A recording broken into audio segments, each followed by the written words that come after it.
Good evening.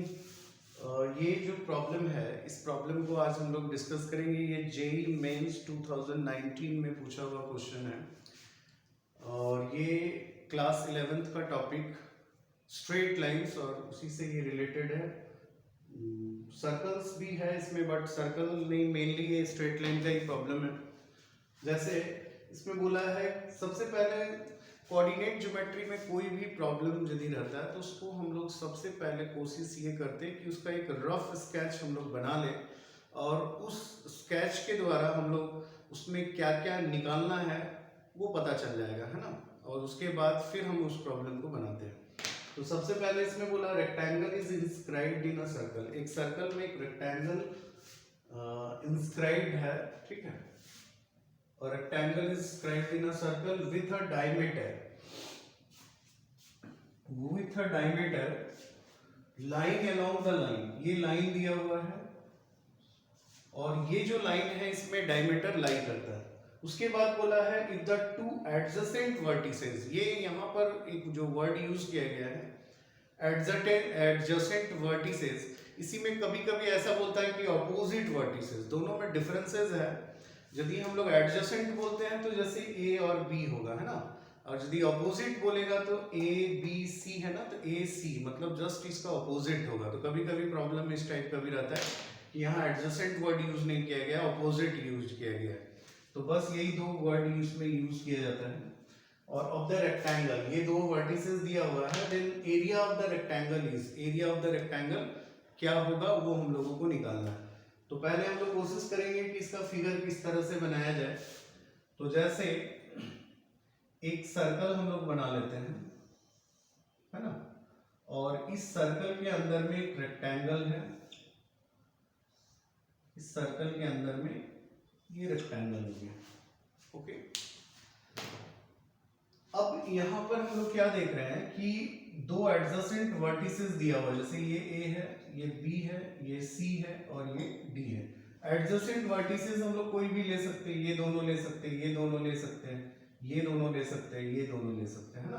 तो हम लोग इसमें एक ये ले लेते हैं -8,5 और यहां पर ले लेते हैं 6,5, ठीक है। ये हम लोग ले लिए -8,5 और 6,5। इसके बाद बोला है कि इसका with a diameter line along the line, मतलब जो डायमीटर होगा वो लाइन अलोंग द लाइन, मतलब यदि हम लोग सेंटर यहाँ देते हैं तो मान लेते हैं कि ये डायमीटर है इसका, ये क्या है, इसका डायमीटर है।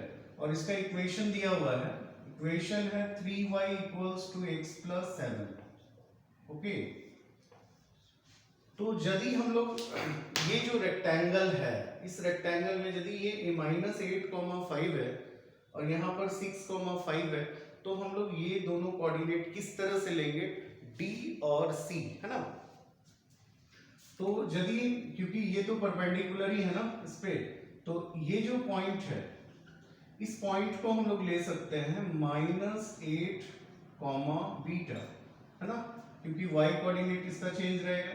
और इस पॉइंट को हम लोग ले सकते हैं 6, β, ठीक है। And we have to find the value of beta. तो यदि हम लोग बीटा इसमें निकालेंगे तो किस तरह से हम लोग बीटा निकालेंगे, वो हम लोग ट्राई करते हैं। जैसे सबसे पहले एक काम करते हैं कि ये रेक्टेंगल है, रेक्टेंगल का ये डायगोनल हो गया, है ना। और ये तो सेंटर से होके ही जाएगा, है ना।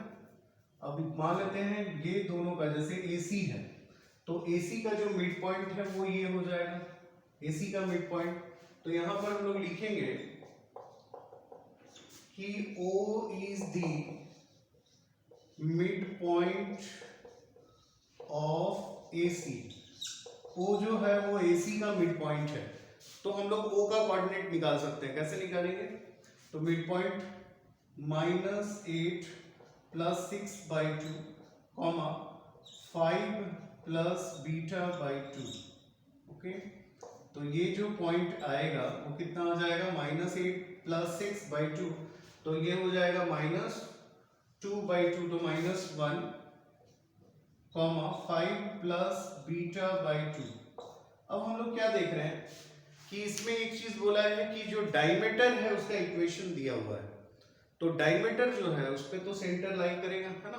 तो इसका मतलब ये जो सेंटर हम निकाले हैं ये उस इक्वेशन को सेटिस्फाई करेगा, है ना। तो इसको सेटिस्फाई करवाते हैं, लिखते हैं since 0 lies on the line, 0 lies on the line, कौन सा लाइन है 3y x प्लस 7, तो 3 इंटू वाई की जगह पे हम लोग रखेंगे 5 प्लस बीटा बाई 2, और फिर x की जगह पे -1 प्लस 7। इसको हम लोग फर्दर यदि सॉल्व करते हैं तो ये आ जाएगा 15 प्लस 3 बीटा, और ये हो जाएगा 6 2 12, 3 बीटा इक्वल्स टू 12 माइनस 15, तो बीटा इक्वल्स टू होगा -1।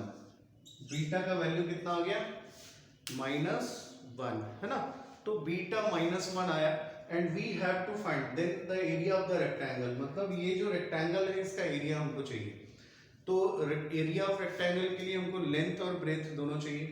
तो यदि हम लोग लेंथ हम देखें तो ये दोनों पॉइंट से हम लोग लेंथ निकाल सकते हैं, और ब्रीड्थ भी निकल जाएगा। कैसे, तो ब्रीड्थ यहाँ पर बीटा तो ऑलरेडी आ चुका है, तो हम लोग एरिया ऑफ रेक्टेंगल लिखते हैं, एरिया ऑफ